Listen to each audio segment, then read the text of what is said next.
se retrouve aujourd'hui dans la forêt pour vous présenter une espèce, la trompette des morts, ou les trompettes de la mort. On appelle ça aussi corne d'abondance. Donc c'est une espèce qu'on trouve très tardivement dans les bois de feuillus, près des endroits humides, dans les talus généralement. Il y a un petit ruisseau en bas là, et donc dans le talus. Donc je vous la présente. C'est un champignon qui est noir, qui est en forme d'entonnoir. C'est pour ça qu'on dit corne d'abondance. Et qui a des petites teintes marron foncé quand elle est jeune et devient noir foncé en vieillissant.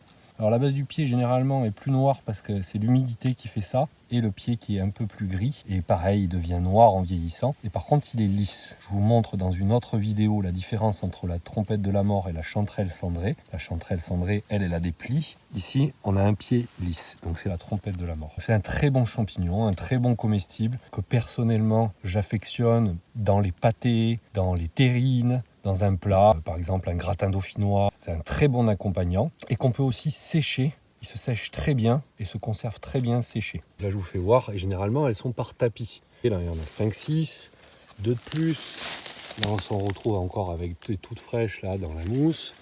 Juste au-dessus, on va encore en retrouver des très jolies.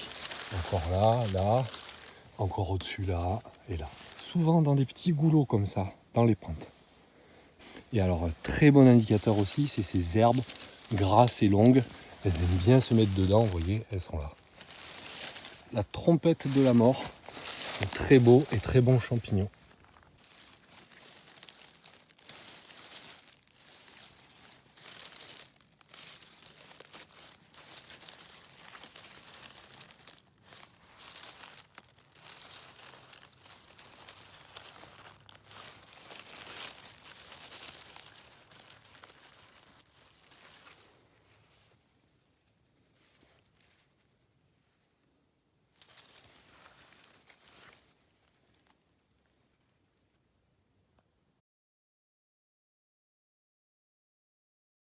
Et je vous fais voir des jolies trompettes avec un joli spot.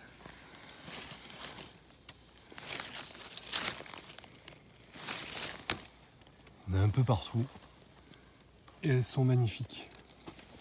Regardez, dans les feuilles là.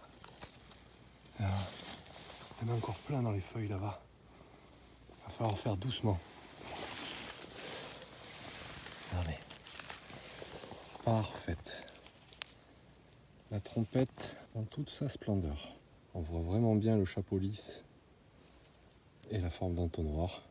Et là elle est jeune parce qu'elle a des teintes un peu marron. Elle noircit en vieillissant. Et je viens de cueillir celle-là. Et en fait au-dessus là-haut, il y en a des magnifiques. Elles sont vraiment pas faciles à voir. On va s'approcher.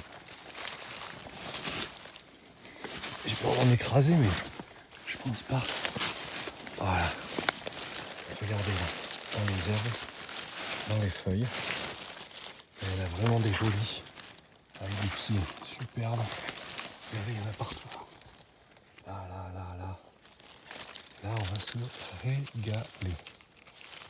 Voilà. Trompette splendide.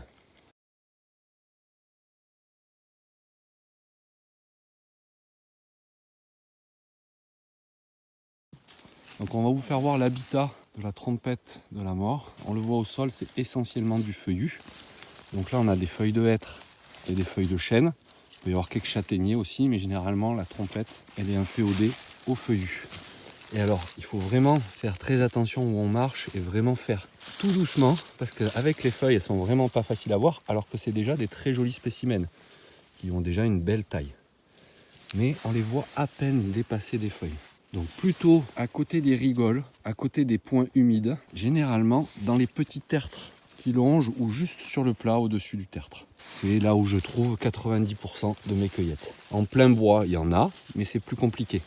Il vaut mieux se rapprocher des rigoles, des ruisseaux, et généralement sur les côtés, sur les pentes, voire en haut de la pente. Ça aime bien aussi de temps en temps la présence de houx. Vous voyez juste là, on a du houx.